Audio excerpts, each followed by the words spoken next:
Welcome back everyone, welcome to civil services study.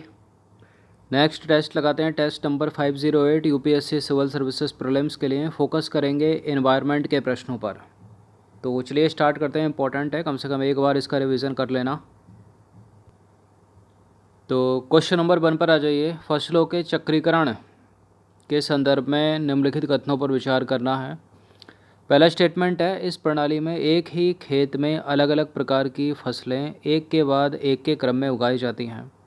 फसल चक्रण मिट्टी की उपजाऊपन में कमी करता है और फसल चक्रण मृदा अपरदन को बढ़ावा देता है। देखिए, पहला वाला करेक्ट है, दूसरा गलत है, तीसरा गलत है। फसल चक्रण जो है मिट्टी को उपजाऊ बनाता है, ना कि उसके उपजाऊपन में कमी करता है, और मृदा अपरदन को रोकता है। ये तो सही पूछा है, इसमें केवल एक ही सही हो जाएगा इसमें। तो देखिए, फसलों का चक्रीकरण करना यानी इस प्रणाली में एक ही खेत में अलग अलग प्रकार की फसलें एक के बाद एक के क्रम में उगाई जाती हैं। इस पद्धति में कीटों और बीमारियों पर नियंत्रण हो जाता है, भूमि के उपजाऊपन में वृद्धि होती है और मृदा अपरदन में कमी आती है। क्वेश्चन नंबर 2 पर आ जाइए। फसलों के चक्रीकरण में निम्नलिखित किन कारकों को ध्यान में रखा जाता है? फलीदार फसलों को गैर फलीदार फसलों के बाद में ही बोना चाहिए। जिन पौधों की किस्मों को कम पानी की आवश्यकता है उन्हें अधिक सिंचाई की ज़रूरत वाले पौधों के बाद बोना चाहिए। अधिक खाद की मांग वाले पौधों की किस्मों को कम खाद की आवश्यकता वाली फसलों के बाद में बोना चाहिए। देखिए, अधिक खाद की मांग वाले पौधों की किस्मों को कम खाद वाली आवश्यकता जिन फसलों को पड़ती है उनसे पहले बोना चाहिए, बाद में नहीं बोना चाहिए। तो तीसरा वाला गलत हो जाएगा, पहला सही है और दूसरा वाला सही है। तो थर्ड को एलिमिनेट करके इसका आंसर लगा दीजिए, केवल एक और दो। तो देखिए, फसलों के चक्रीकरण के संदर्भ में निम्नलिखित कारकों को ध्यान में रखा जाता है। अधिक खाद की मांग वाले फसलों की किस्मों को कम खाद की आवश्यकता वाली किस्मों या फसलों से जो है पहले बोना चाहिए। याद रखिएगा इस चीज़ को, इसलिए गलत है तीसरा वाला स्टेटमेंट, बाद में नहीं पहले। फलीदार फसलों को गैर फलीदार फसलों के बाद में ही बोना चाहिए। जिन फसलों की किस्मों को कम पानी की आवश्यकता होती है उनको बाद में बोना चाहिए, और उन्हें जिनको अधिक सिंचाई की आवश्यकता होती है उनको पहले बोना चाहिए। एक तरह से थर्ड वाली लाइन का इसका यही तो मतलब हो गया ना।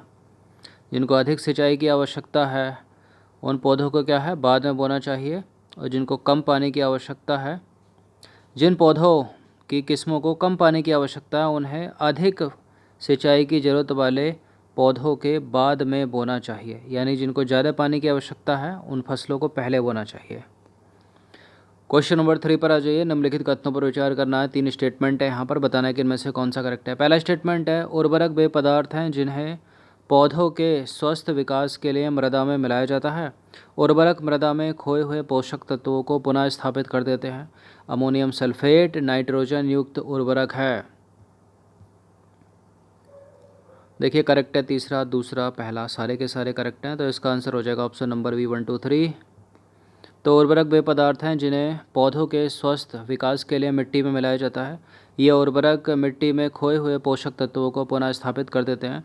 रासायनिक उर्वरक निम्नलिखित प्रकार के हैं। देखिए, नाइट्रोजन युक्त उर्वरक या खाद, ऐसे उर्वरक जिनमें नाइट्रोजन पाई जाती है उनको नाइट्रोजन युक्त उर्वरक कहते हैं, जैसे ammonium sulphate, ammonium nitrate, urea. चूँकि यूरिया क्या है, एक नाइट्रोजन युक्त उर्वरक है, याद रखिएगा इसको।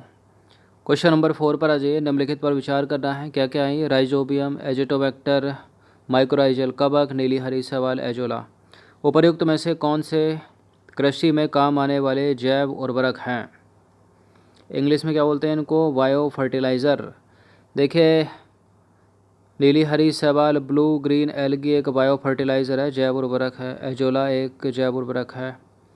4 और 5 तो ऑप्शन में है नहीं कहीं, क्योंकि माइकोराइजल कवक भी एक जैव उर्वरक है और एजिटोबैक्टर भी एक जैव उर्वरक है। राइजोबियम भी एक जैव उर्वरक है। तो सारे के सारे हैं, इसका आंसर हो जाएगा ऑप्शन नंबर डी, उपरोक्त सभी। तो देखिए, कृषि आधारित उद्योगों के काम में आने वाली कुछ जैविक खाद की मुख्य किस्में निम्नलिखित हैं। राइजोबियम, एजिटोबैक्टर और एजोस्पाइरिलम जैव उर्वरक। नीले हरे शैवाल, एजोला, फॉस्फोरस, विलेत जैव उर्वरक और माइकोराइजल कवक। ये मोस्ट इम्पॉर्टेंट है, इनके नाम याद रखिएगा, पूछे जाते हैं, स्टेट पीसीएस में भी पूछे जाते हैं ये। क्वेश्चन नंबर 5 पर आ जाइए। निम्नलिखित पर विचार करना है। पहला स्टेटमेंट है, जैव खाद यानी ऑर्गेनिक मैन्योर को बायो फर्टिलाइज़र के नाम से जाना जाता है।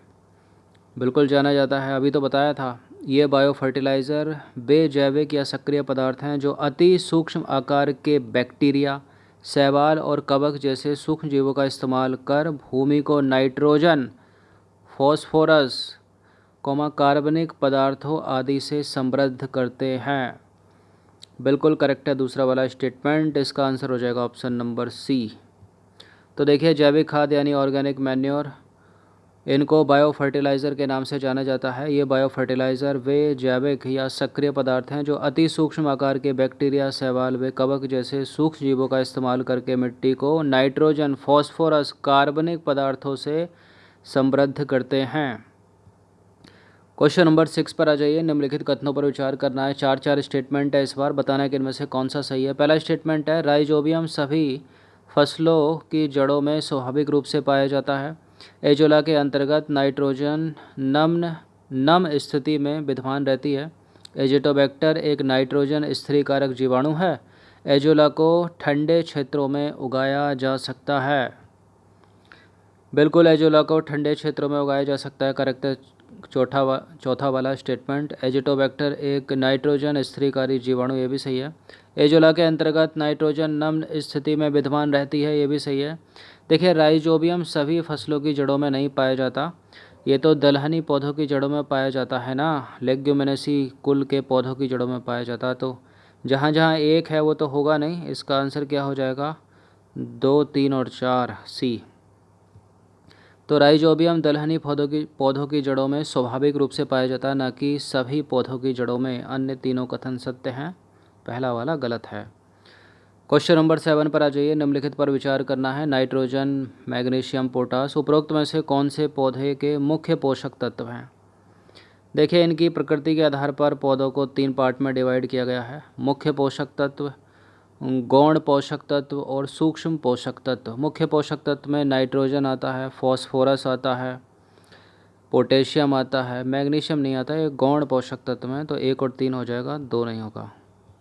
तो देखिए, पोषक तत्व होते क्या हैं? पौधे जड़ों द्वारा भूमि से पानी एवं पोषक तत्व को वायु से कार्बन डाइऑक्साइड तथा सूर्य के प्रकाश की उपस्थिति में भोजन बनाते हैं और अपने विभिन्न भागों का निर्माण करते हैं। पोषक तत्वों को पौधों की आवश्यकता अनुसार निम्न प्रकार वर्गीकृत किया गया है। मुख्य पोषक तत्व, गौण पोषक तत्व, सूक्ष्म पोषक तत्व। मोस्ट इम्पोर्टेंट है ये, अलग अलग याद रखना है। नाइट्रोजन, फॉस्फोरस, पोटेशियम, यह है मुख्य पोषक तत्व।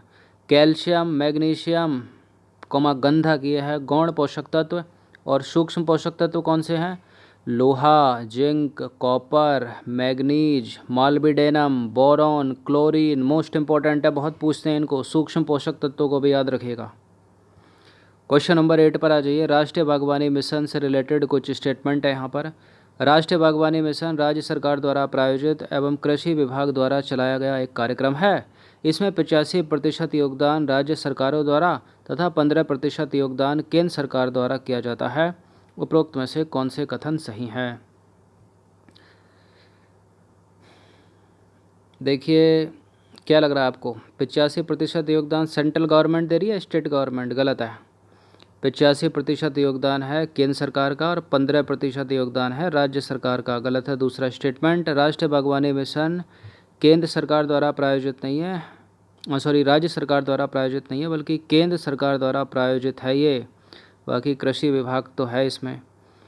तो सही पूछा, सही तो कोई है नहीं इसमें, डी हो जाएगा इसका आंसर, उपरोक्त में से कोई नहीं। तो राष्ट्रीय बागवानी मिशन केंद्र सरकार द्वारा प्रायोजित है, न कि राज्य सरकार के द्वारा। यह कृषि विभाग द्वारा चलाया गया है। गलत है पहला स्टेटमेंट, गलत है दूसरा स्टेटमेंट, क्योंकि इस कार्यक्रम के अंतर्गत 85% योगदान केंद्र सरकार का तथा 15% योगदान राज्य सरकार द्वारा किया जाता है। क्वेश्चन नंबर 9 पर आ जाइए। निम्नलिखित में से कौन से ऐसा सही सुमेलित हैं? क्या क्या हैं ये? देखिए सुनहरी क्रांति, रजत क्रांति, गुलाबी क्रांति। सुनहरी क्रांति के सामने फल उत्पादन, रजत क्रांति के सामने अंडा उत्पादन, गुलाबी क्रांति के सामने उर्वरक उत्पादन नहीं है। गुलाबी क्रांति में होता है क्या? झींगा उत्पादन। तो केवल 1 और 2 सही है, तीसरा वाला जो है वो गलत है। तो इसका आंसर हो जाएगा ऑप्शन नंबर सी। एक है नीली क्रांति, मत्स्य उत्पादन, बहुत पूछते हैं उसको। तो भारत में कृषि उत्पादन को बढ़ाने हेतु हरित क्रांति की तर्ज पर खाद्य विशेष के लिए अलग अलग क्रांति की शुरुआत की गई। ये क्रांतियाँ निम्नलिखित हैं। एक है गोल क्रांति, आलू उत्पादन से संबंधित है। रजत क्रांति अंडा उत्पादन से संबंधित है। नीली क्रांति मत्स्य उत्पादन से संबंधित है, उत्पादन है ये। गुलाबी क्रांति झींगा उत्पादन से संबंधित है, इसलिए गलत था तीसरा वाला स्टेटमेंट, सही नहीं था ना वो। श्वेत क्रांति दुग्ध उत्पादन से संबंधित है। सुनहरी क्रांति फल उत्पादन से और धूसर क्रांति उर्वरक उत्पादन से। ये बहुत पूछते हैं लेकिन काफ़ी इजी हो गई है, सबको पता चल गया। नीला समुद्र मछली रहती है उसमें। क्वेश्चन नंबर 10 पर आ जाइए। भूमि की उत्पादकता को बनाए रखने के लिए फसल चक्रण प्रणाली पर बल दिया जाता है। इस संदर्भ में निम्नलिखित में से कौन सा कथन सही है? देखिए इसमें कम सिंचाई की आवश्यकता वाले पौधों को अधिक सिंचाई वाले पौधों के बाद लगाया जाता है। गैर फलीदार पौधों को फलीदार पौधों के पहले बोया जाता है। अभी तो चर्चा की थी इस पे। स्टेटमेंट करेक्ट है दोनों के दोनों स्टेटमेंट। इसका आंसर क्या हो जाएगा?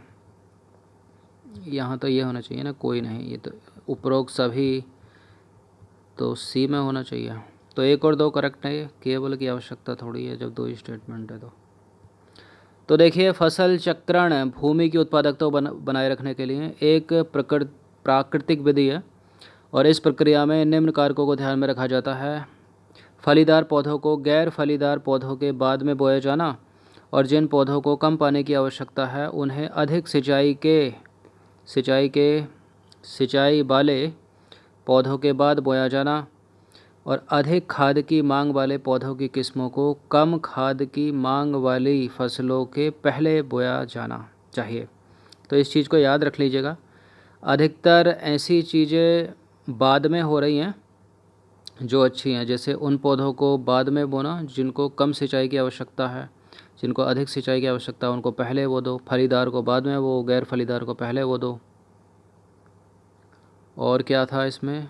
जिनको अधिक खाद की आवश्यकता है उनको पहले बो दो और कम खाद की आवश्यकता वाले फसलों को बाद में बो दो। लाइन का तो ये मतलब हो गया ना, अधिक खाद की मांग वाले पौधों की किस्मों को कम खाद की मांग वाली फसलों के पहले बोना चाहिए। तो कम खाद वाली बाद में वो, अधिक खाद वाली पहले।